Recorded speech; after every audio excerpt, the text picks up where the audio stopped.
Hello friends welcome back to the channel the students diary प्रिय भाई और भौणी मैंने आज आम देखा modal auxiliaries shall should will would are proper use कौन व्यवहार कौन शाल शाल कौटी आम यूज करछे शाल आम यूज करछे shall is used with first person and will in all persons so एक गोटे कथा मन रखु शाल प्रथम पुरुष रे ही ये यूज होची प्रथम रोल है शाल हूँ प्रथम पुरुष आई सहित शाल यूज होची एंड यार गोटे गोल्डन रूल अच्छे शाल विल रो गोल्डन रूल कौन we can use will with everything so जदि आपण मानक कौन सी क्षेत्र में शाल यूज करने को डाउट लगुच ताहले आपण विल यूज करें कारण विल सबू सब्जेक्ट सहित यूज करा जाय परियो विल को किंतु शाल केवल कोड यूज हे आई सहित यह सहित आउ किसी एक्सेप्शनल रूल अच्छी शाल उपरे सेटा आम पछे देखा तल को देखा आम सो अब देखु शाल तो विभिन्न प्रकार यूज शाल रो व्यवहार कौन कौन अच्छे shall is used sometimes in the second and third person so पूर्वर आम देखिले कि शाल कोड यूज होची शाल प्रथम पुरुष यूज होची देखिले कि in the first person use shall किंतु आर एक्सेप्शनल रूल शाल आउ कोड यूज उपरे शाल यूज हे पारिबो सेकंड पर्सन आल्सो एवं third person also second person कौन second person you they we they okay then third person हला ही शी इट ए जगह सो शाल सेकंड द्वितीय पुरुष एवं तृतीय पुरुष पर भी यूज हो पार लेकिन कौ क्षेत्र यूज हो पार सहीटा मेन शाल तो यूज हो पार द्वितीय तृतीय किंतु ये कमांड जिते आम आदेश दौ से टाइम रे यह यूज हो पार नहले तो प्रथम पुरुष छड़ा आम समस्त साथी विल लगे पार एवं प्रथम पुरुष शाल लगे पार एवं केतबले आम प्रथम पुरुष भी विल लगे पार जिते आम गोटे जिनिस को जिते आम जहाँ कहवाक चाहे जे ट्रेस दे कहवाक चाहूँ आम से इम्पोर्टेन्स दे कहवाक चाहूँ आम जे करें कहवाक चाहूँ से टाइम आम विल आई सहित व्यवहार कर सो एग्जांपल किसी देखिए he shall not enter my house he ये है गला थर्ड पर्सन सो रूल अनुसार ही पाखरे विल लगे कथा विल किंतु एट अच्छी शाल एंड शाल थर्ड पर्सन पाखरे यही सेंटेंस रे ठीक सठिक भाव ये व्यवहार होइछे किमिति कारण ये एक command he shall not enter my house you are commanding ये एक आदेश जे सी मो घरे प्रवेश करबनी सी मो घर को आसवा को हबनी एटा हूँ कमांड जो जो आदेश दौ से टाइम रे आमे शाल कोड कोड यूज कर परिबा तृतीय पुरुष एवं द्वितीय पुरुष see you shall be punished for this यही कार्य पई तमे तुमको पनिशमेंट भोगिबा को पड़िबो दंड भोगिबा को पड़िबो सो जतबले आमे कमांड करबा को चाहे से टाइम रे आमे शाल तृतीय पुरुष एवं द्वितीय पुरुष रे व्यवहार करि परिबा बुझी गले नाउ यूज ऑफ विल रो यूज कोन it is volitional and determination जब आम कौन गोटे जिनस ऊपर डिटरमिन्ड आम पूरा 100% जो आम 100% श्योर अच्छे जो जिनस आम डिटरमिन मतलब कौन कहते आम से जिनस को भल भाव जानीचे सही टाइम रे आम विल लगेबा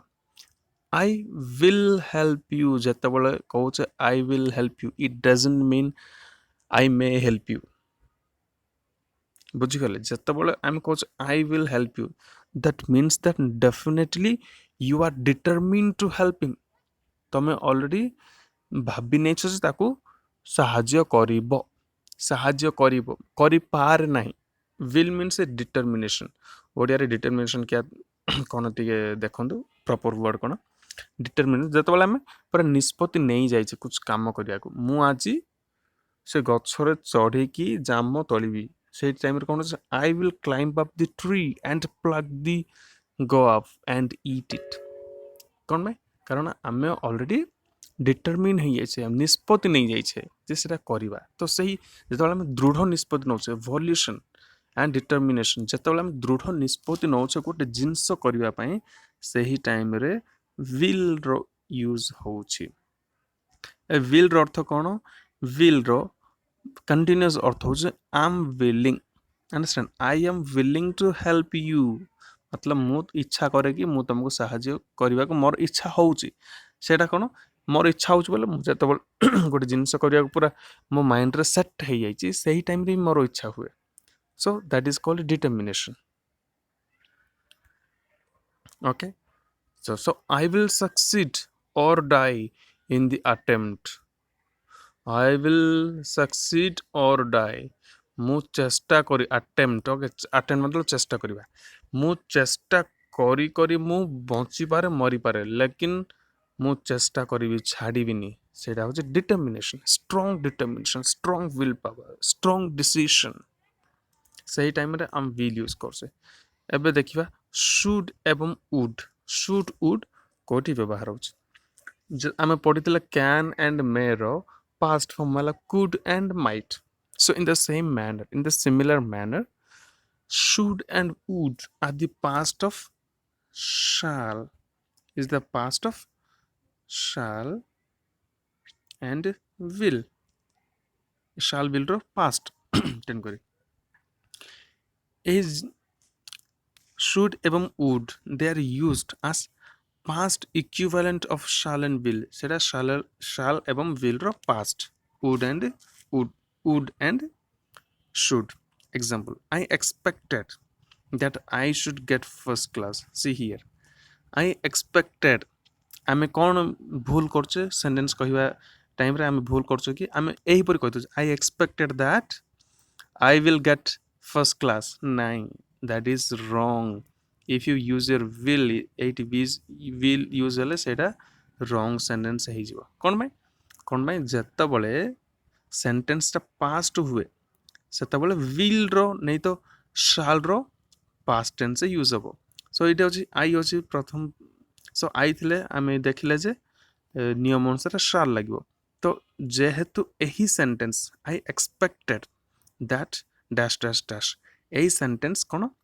पास्ट टेंस रोच क्योंकि एक्सपेक्टेड हे गला already it is in past tense तेनु करी ए जो प्रॉपर जे आर शाल लागबार थला शाल रो पास्ट लागबो should I expected that I should get first class एटा इमिदि हे परिबो जदि मु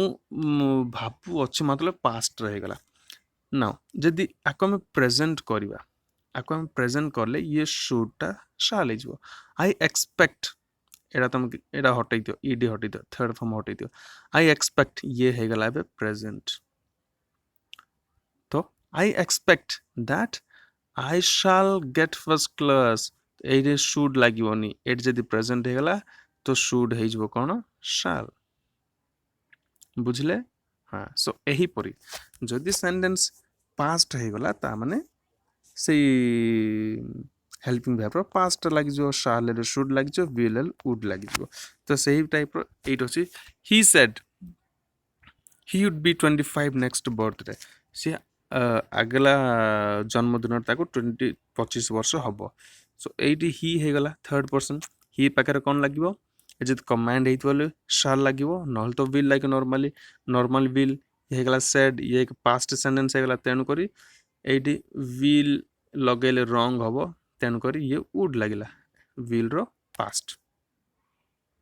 clear now should is used to express duty or obligation जते बोले हमें हम निजर कर्तव्य को एक्सप्रेस करिया पई चाहे परिप्रकाश करिया पई चाहू सही टाइम रे हमें शुड रो व्यवहार करथौ we should obey the laws हमको नियम पालन करिया उचित अर्थ रे এইটা ଲାଗୁଛି ସୁଡ୍ ଓକେ ଯେତେବେଳେ ଆମେ ଭାବୁଛେ କି ଏଇ ଜିନିଷଟି ମୁଁ କରିବା ଉଚିତ ସେଇ ଟାଇମରେ should I should keep my promise or I should keep a promise I should keep my promise I should study well I should be a good human being ମୁଁ ଏକ ଭଲ ମନୁଷ୍ୟ ହବା ଉଚିତ these things are called should ଏବେ ଦେଖିବା ଆମେ must ought to must ought ର କ'ଣ ନିୟମ must is used to express necessity and obligation ଯେତେବେଳେ ଆମେ କିଛି ଜରୁରୀ ଚିଜ୍ ଏକ୍ସପ୍ରେସ୍ କରୁଛୁ ପରିପ୍ରକାଶ କରୁଛୁ ନାଇଁ ତ କିଛି ଅବ୍ଲିଗେସନ୍ ଯାହା ଆମେ ଡ୍ୟୁଟି କହୁଛୁ ଆମର ଡ୍ୟୁଟି ଅଛି ସେହି ଟାଇମ୍ରେ ଆମେ ମାଷ୍ଟର ବ୍ୟବହାର କରୁ ମାଷ୍ଟର ଅର୍ଥ କ'ଣ वी आर फुली डिटरमिन्ड जिस विल रे हमारे डिटरमिनेशन अच्छे एटी मतलब सुनती you must improve your spelling so it is a necessity student हिसाब से आमर स्पेलिंग आमर जो स्पेलिंग नॉलेज को इम्प्रूव करार अच्छे तेणुक it is a necessity as a student हिसाब से ये आम जरूरत अच्छे तेणुक मस्ट आमको करार अच्छे देखो सेंटेंस पढ़ी कि आमको बुझा पड़े actually so now we must get up हमको जल्दी उठिबार अच्छे एवं कौटे आमको सकाल कट जबार अच्छे हे all must get up at 6 o'clock आम कहे समस्त 6टा बेलू उठी पड़ा पड़ो ना आम लेट हो that means that is it is our necessary that we get up at 6 o'clock तार मतलब हो सहीटा जो ऑब्लिगेशन नेसेसिटी रोचे से टाइम आम मस्ट यूज करुचे Now must has no past form. Will ର past would, shall ର past should. କିନ୍ତୁ must ର past form ନାହିଁ ହେଲେ remember. ଏଟା କ'ଣ? Must means it is present or near future. Must ପରିପ୍ରକାଶ କରୁଛି present କୁ or ଆଖପାଖ future କୁ. For example here we will show must is often used when the obligation comes from the speaker आम केतबेले मस्ट यूज करूचे जेतबेले obligation as a duty as आम responsibility निज ठार जेतबेले आसुचे फॉर एग्जांपल एबे हमर परीक्षा आउ सप्ताहटी अछि ता पूर्व आम पढ़ुने खाली खेलुचे आमर टाइम को बर्बाद करचे जेतबेले सप्ताहटी अछि सेतबेले निज आमर मन भीतर जो गोटे मनीष अच्छे से मन मनीषटा कहे I must study for the exam मु एबे परीक्षा पाई पढ़ा आरंभ करदेवी कारण दैट इज ऑब्लिगेशन नहले मु फेल हो सो आई मस्ट स्टार्ट स्टडिंग और I must start preparing for my examination okay so it is obligation comes from the speaker ठारू यही ऑब्लिगेशन ड्यूटी रो भावना आसूची से टाइम रे आम कह so I must be on a diet जितेबाला आम खाई मोटा हो पड़ुचे से टाइम रे आमको निजक लगुचे मत डाएट करार अच्छी तो आई must be on a diet must can also express logical certainty इटा कौन लॉजिकल सर्टेनिटी है जितेबाला आमको जो कार्य करार उचित से कार्य आमको करार अच्छी तो सही टाइम रे आम कह आम से यूज कर फॉर एग्जांपल कौन हम ये you must have quit that place मतलब तुम से जगह छाड़ी पड़ी आसबार थिला तुम जो देखिल कि सापटा तुम आड़े आसूला तुम से जगह छाड़ी धाई पड़ी आसबार you must have run and come from that place तो यहाँ कौन लॉजिकल आम गोटे जिन देखुचे आ गोटे जिन निष्पत्ति करुचे से logical now ought to it expresses moral obligation ought to मतलब मोरल ऑब्लिगेशन आम जहाँ ह्यूमन बीइंग मनुष्य हबार जहाँ कर्तव्य अच्छे से ऑब्लिगेशन को पूरण करने आम ऑट टू व्यवहार कर for example I ought to help my neighbours I ought to look after my old parents ये सब okay now ought to can also be used to express probability भी होची now then comes see for example prices ought to come down soon a probability prices should come down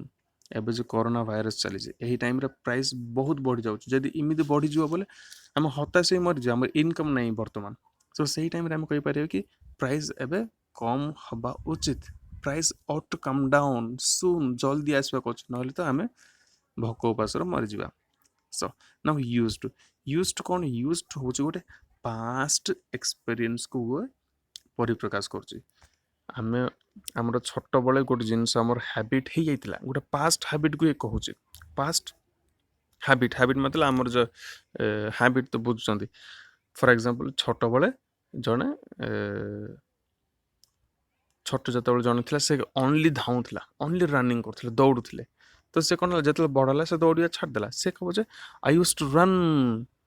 continuously when I was young, मु जतबेले छोट थिली मु continuously धाउथिले। तो used हैला गोटे कोन पास्ट एक्टिविटी के, पास्ट हैबिट को जो परिप्रकाश करूचे, that is called used. See I used to live there